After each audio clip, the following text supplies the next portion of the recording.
زمان دلوقتي اخويا جاي من الشغل وجايب لي هدوم العيد عشان انزل اصلي مع صحابي بيهم. يا ترى هيكون جايب لي ايه؟ دريس وكوتش ابيض وشنطة، ولا جايب لي جاكيت وبنطلون وتيشيرت؟ مش يا رب لو هربت من اسم الله تتكسر ايدك، يجيك الشلل.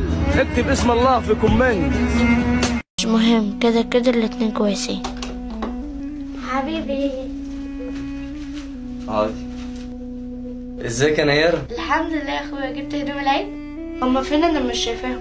هو انت نسيتهم في حته ولا ايه؟ اكيد جبت لي الدرس اللي انا قلت لك عليه، صح؟ ايه مالك؟ انا ما جبتش حاجة. ليه؟ لفيت على المحلات كلها لقيت الاسعار غالية فما عرفتش اجيب، وانت عارفة اللي جاي على قد اللي رايح. ولا يهمك يا اخويا، ربنا يعينك. انا هدخل اقعد جوه شويه.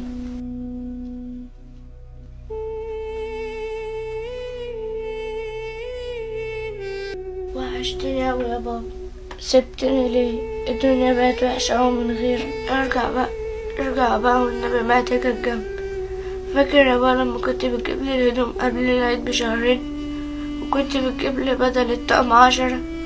انا دلوقتي مش لاقي حاجه البسها. وحشتنا أوي يا بابا، سبتنا بدري، لكن أنا عارف إنك في مكان أحسن من هنا. الدنيا بقت صعبة أوي وشلت المسؤولية بدري.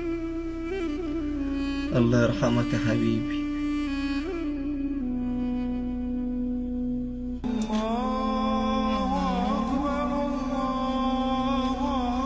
بتعيطي ليه يا بابا؟ هو انا مقصر معاكي في حاجة؟ لا يا حبيبي. طب يلا قومي عشان ننزل نصلي. لا انا مش هعرف انزل.